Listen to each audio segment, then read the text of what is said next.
Hello नमस्ते साथीहरु, art मण्डप आर्ट एन्ड क्राफ्टमा हजुरहरुलाई स्वागत छ। आज हजुरहरुलाई म कुसुदामा ओरिगामी फ्लावर बल बनाउन सिकाउन गइरहेको छु। यदि हजुरहरु मेरो च्यानलमा नयाँ हुनुहुन्छ भने कृपया च्यानललाई सब्स्क्राइब गर्नुहोस् र साइडमा रहेको नोटिफिकेसन आइकन प्रेस गर्नुहोला। यसको लागि हजुरहरुले 16 वटा कलरको A4 पेपर युज गर्नुभएको हुन्छ अथवा 8 वटा कलरलाई आधा आधा गरेर युज गर्नुभएको हुन्छ। त्यस्तै गरी स्केल र गम पनि आवश्यक पर्छ।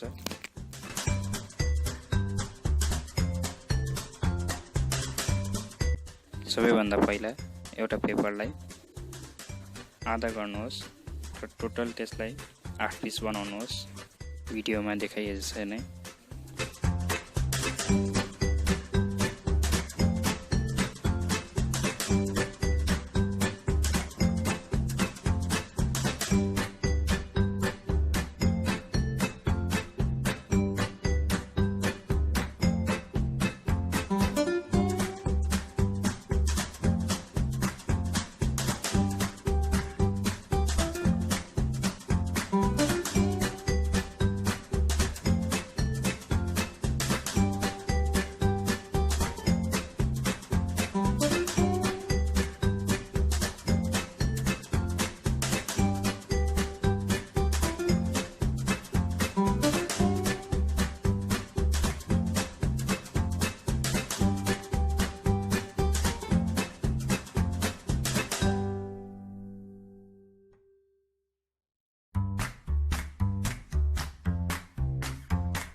आठ पिस बनाइसक्नु भएपछि सबै पेपरलाई स्क्वायर शेप बनाउनुहोस्।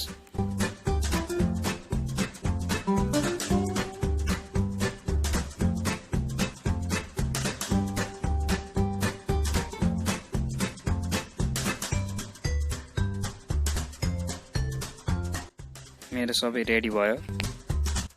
यसरी नै अरु कलरको पेपरहरुको पनि बनाउनुहोस्।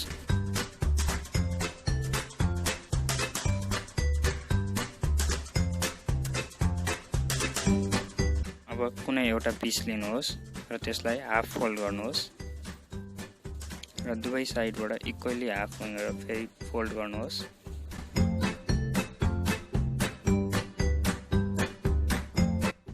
अब दुवै साइडमा राम्रोसँग फोल्ड गर्नुहोस्, भिडियोमा देखाइए जस्तै नै।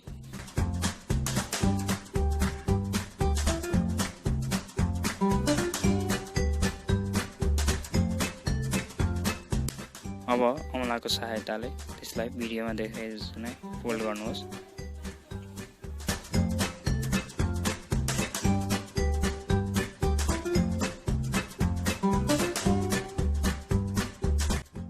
अब दुवै साइडमा ट्रायंगुलर शेपलाई पहिला बाहिर अनि त्यसपछि भित्रतिर फोल्ड गर्नुहोस्।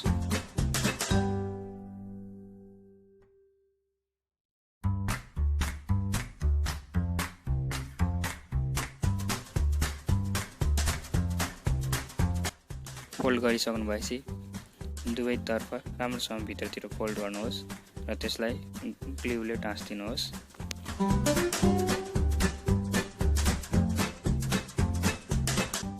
टाँस्ने बेला छेउमा राम्रोसँग प्रेस गर्नुहोस्, नत्र उक्किन सक्छ।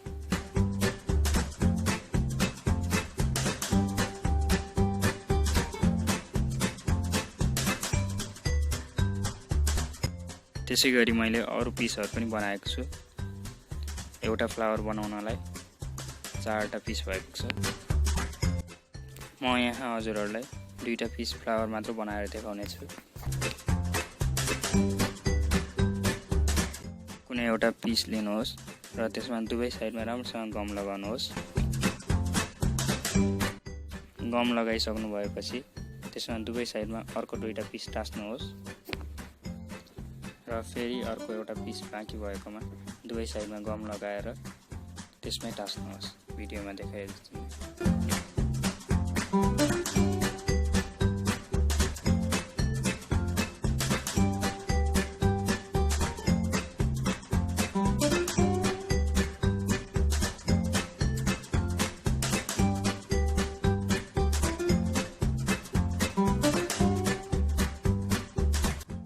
टाँसिसक्नु भएपछि राम्रोसँग प्रेस गर्नुहोस् सबै साइडबाट। यो फुल यस्तो बन्छ। त्यसैले मैले पिङ्क कलरको नै हजुरहरूलाई बनाएर देखाउने छु।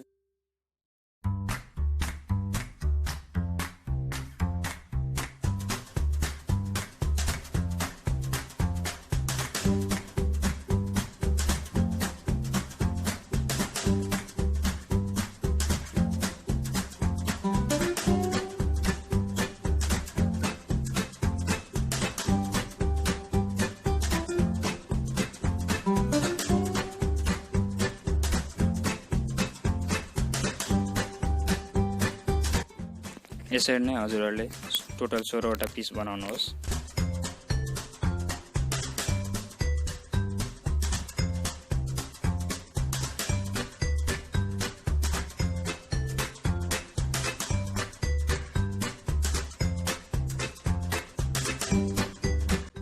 यसलाई हामीले यसरी टाँस्ने हो।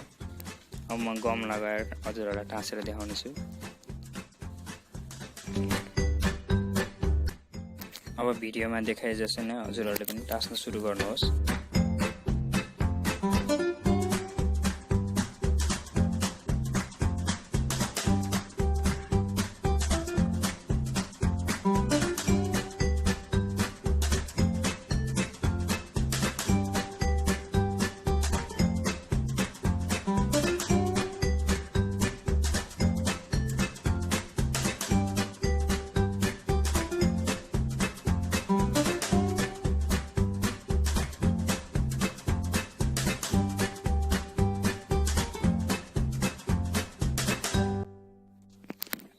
चारवटा जोडिसकेपछि यो यस्तो देखिन्छ।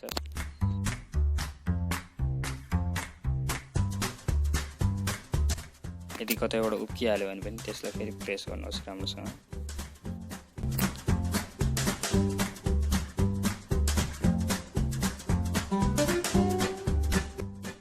त्यसै गरी टाँस्दै जानु भएपछि राउन्ड आफै बन्छ।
लगभग रेडी भएको छ। अब यसमा अर्को एउटा पिस थप्ने छु।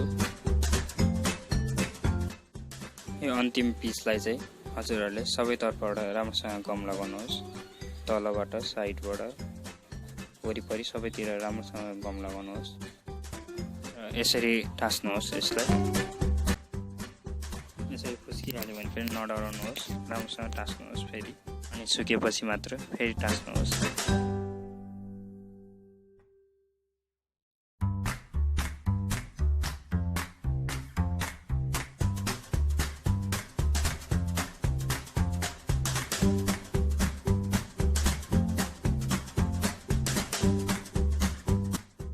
सबैतिर गम लगाएर लास्ट पिस यसरी टास्नुहोस्।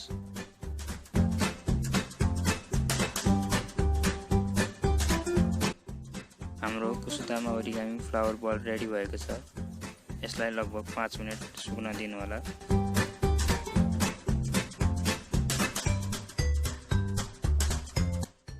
यो सुकिसकेपछि हजुरहरूले उनको सहायताले यसलाई वालमा नि ह्याङ गर्न सक्नुहुन्छ।